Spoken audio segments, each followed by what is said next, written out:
Hey, welcome back everybody. Welcome back to CQ Reviews. This is a video that actually is a bit different when it comes to relationships and love and reviews and everything such. But this is a field I've been in for a while. Family members that really care about each other that's going through some situations with substance abuse.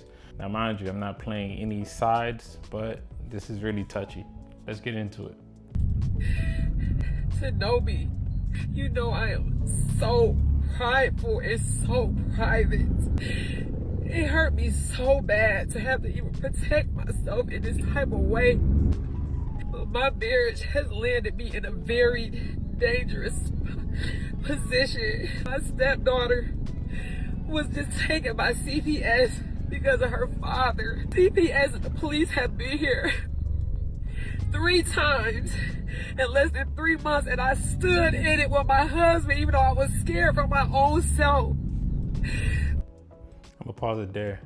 You can tell this woman, one, when you're married, when you're going through the situation with a marriage and you have kids outside of yourself, it's a hard situation in itself because you're trying to accept those kids as well as with your partner. And you can see even in the video, now mind you, I don't know this lady from a can of paint, but you can see in the video, she said my stepdaughter, which she is actually taking ownership as well as she shows that she cares for the individual. I've just been sent this video and we're going into it, but already it seems heavy, but she contradicted herself, but some people have their limits. She stated that she's a private person, but she's posting this on social media, where she opens the door up to a lot of ridicule, a lot of questions, a lot of situations. And sometimes that could be more so someone hitting their limits, or it can cause a lot more trauma, a lot more turmoil. But hopefully it's where she gets a lot more help, because sometimes people feel isolated when they're going through this with their partners or their loved ones. Let's get into it. Whatever he wanted me to say, whatever it was, I'm thinking this is my husband. I had everybody around me saying, even after I tried to divorce him the first time, everybody around me says, you can't leave your husband this soon. You said through sickness, through health, you said through good or bad. That's why I came back, but this is going way too far. But it's not even about me, it's about the kids. The stuff that I have to go through with the kids, I have to be witnesses too. I'm in the police at the house. They ask me questions. I don't know how do I lie for my husband. I am in love with my husband. I don't want him to get in trouble, so of course I'll be his alibi, but this is going way too far. That showed basically she's willing to stand in the line for the person. A lot of people that go through substance abuse, sometimes they tend to villainize the person that's standing in line for them. But the fact that she's willing, she even stated she's willing to give alibis and stand there, but it's just a fact of her seeing the kids go through it, which is horrible. Trying to stand there and being there for the kids as well as the people, as well as the person, but watching the hurt that substances or anything can be doing. And all you have to do, all you are left to do is stand with your husband or your wife, but you can see the hurt happening. It's like watching somebody drown, and you know you want to help them get out of that, more so that pool or that water, but they're determined to stay in there. You're just watching them drown slowly. And while they're drowning, everybody they love is just drowning. And all you can do, and when people ask you, you're trying to cover it because you love that person. You want to protect that person, especially if that person has some type of reputation, and you're thinking, okay, I have to protect this person's reputation as the wife or the husband. But many times it starts to pull you down. So you start to hit your limit, and you start to more so your boundaries, and you're thinking, what can I do? How can I help? And it gets to a certain place where you have to just give up. You don't have to, but many people tend to give up. They technically give them up to everybody else, because it's hurting them so much. They need that help, they need that attention. And you can tell this lady is feeling pain. Now, I don't know this lady from a can of paint, but many people come into groups with me and we talk about things like this. More so the substance abusers that come into groups, and they're like, man, I've hurt my family, I've hurt myself, but they have to make that choice. But in a sense, some people believe it's a disease, some people believe it's a choice when it comes to substance abuse. It's just a matter of your concept of it. But let's continue. And now I'm getting mixed all in this. I have been with this man for 14 months. I cannot ruin my entire life for something that this person is doing. I just cannot do it. I tried to get so much help. I asked for counseling in our marriage. We went through 2 different counselors. When I say I love my husband, I don't want to leave my husband. But the positions he keeps putting me in. I had to pause it there only because many people go to therapy or counselors, especially when it comes to marriages, trying to save the other person. But sometimes the therapist doesn't ask the main question, and the hardest question to ask is, why do you believe you're using? Like you can be asking all types of questions. You can think it's the marriage. It might be just the individual. It might be being a father. It might be anything. It might be the pressures. It might be self-sabotage. It could be all types of things. But if you don't get down to that particular question, what are you chasing and using? What is the feeling that you're getting? What's happening while you're using? Most cases, you're just gonna keep going because you think, okay, yeah, it's this. And you've never gotten to the true nitty gritty of what it is.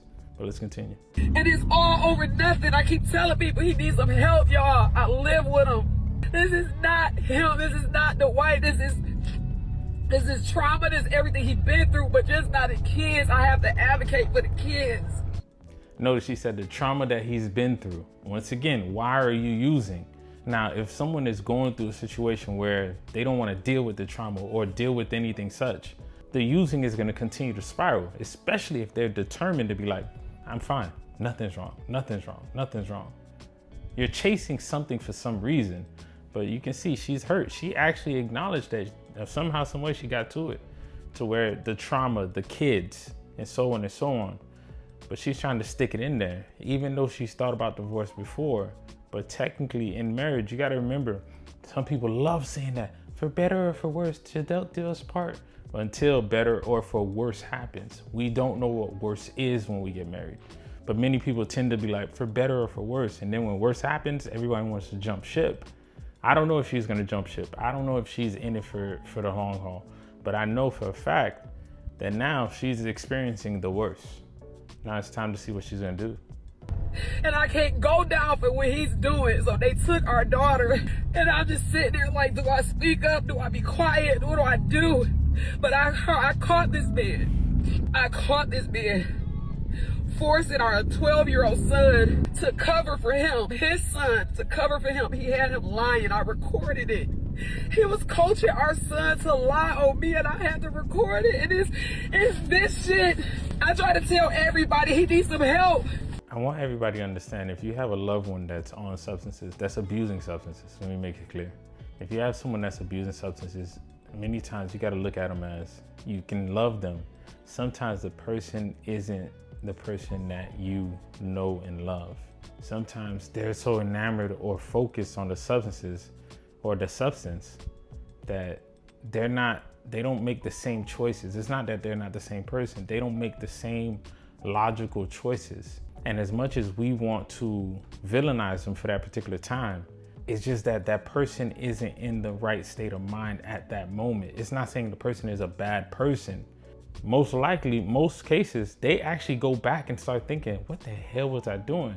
Sometimes you even have to record them and show them and say, look what you were, or look what you did. And many times they'll look back and be like, what the hell was I thinking? But that's up to you if you want to be that patient. There's a particular analogy that I utilize when it comes to parents, family, and everybody that goes with individuals when it comes to substance abuse. But I have to animate that and put it forward. If you want to see that animation, feel free to leave a comment. Let's continue. Nobody would have fucking listened because he got the money. I kept saying, whatever, y'all don't understand. I live with him. He needs some help. And this is it. This is what I'm fucking losing my fucking marriage to. This shit right here. I told everybody, y'all gotta help him. He is spiraling. I'm in here with him. I'm trying to love him through it. I was gonna run out the door. I was gonna leave him. But everybody told me, don't leave him. He's struggling. I stayed, but not this year. We got the police involved. CPS, you're lying on me. You making up alibis. You got our son, my stepson, lying. What she's going through is horrible, but I think she made a mistake just now. if you're not accustomed to it, when she put it in her hand and she made a mistake, maybe she didn't even realize the contact. When she wiped her nose like this and she sniffed, now mind you, that could have been by mistake. She might have got a contact by mistake, but yeah, that substance is very easily ingested or taken in. But she's going through a lot, especially she might be getting lied on. Once again, the person that you love, they might not be seeing correctly at the time. Let's continue. This man controls it all. And it's not about no money. I've been with this man for 14, 15 months. I never asked him for $1, nothing. I'm not on the credit card. I just love him for him. But this shit is going too fucking far. And I'm so embarrassed. And I gotta even I'm just like, I don't know what to do. When I heard my stepson being coached to lie on me, check myself now, and I know it was supposed to be through sickness and health, but this shit is scary. I understand she reached her limits. Completely understood. I'm not familiar with more so celebrity reactions more so, but putting it on social media where he is a celebrity in a sense, he plays basketball, he's known, or he played. Putting it on social media, unfortunately, may not have been the right move for her and him. It can cause a lot more harm. And I hope she does receive the help. I hope he receives the help. Truth be told, it might take money out of his pocket. Companies may more so decide not to deal with them. Now, mind you, this can be absolutely a lie, but it can be absolutely true. I understand she reached her limits, but this might not be the right move that she did. So let's continue. It's pretty much. This is why I'm losing my fucking marriage. Because the money, y'all didn't want to help him. With that said, once again, I don't know. Nobody knows if she's actually telling the truth, only those two. But what she just did when it came to her putting this on social media, damn, this is a real bad situation, because what she just did, put it on social media, she not only took money away from him, or took more so opportunities away from him, she put him on Front Street. Most substance abuse users, they don't want to be known for their substance abuse. They're not at all. They don't want to even be related to it. So when things come out like this, they more so rage. At the time, they don't see it as help. Especially because you're married, you need to realize, in a sense, you're supposed to keep it in-house, but receive help, people that can actually help you. A lot of people get it confused. Social media and these media groups, these people in the internet, this misery loves company. It's like crabs in a bucket. Everybody wants to pull everybody down instead of help everybody up. So all you did was give people entertainment just to laugh or see him as a regular person that, oh, now in a sense, I can see his chink in his armor. I can see that there's a hole and I can poke at it. Now mind you, she stated that she wasn't married for him for too long.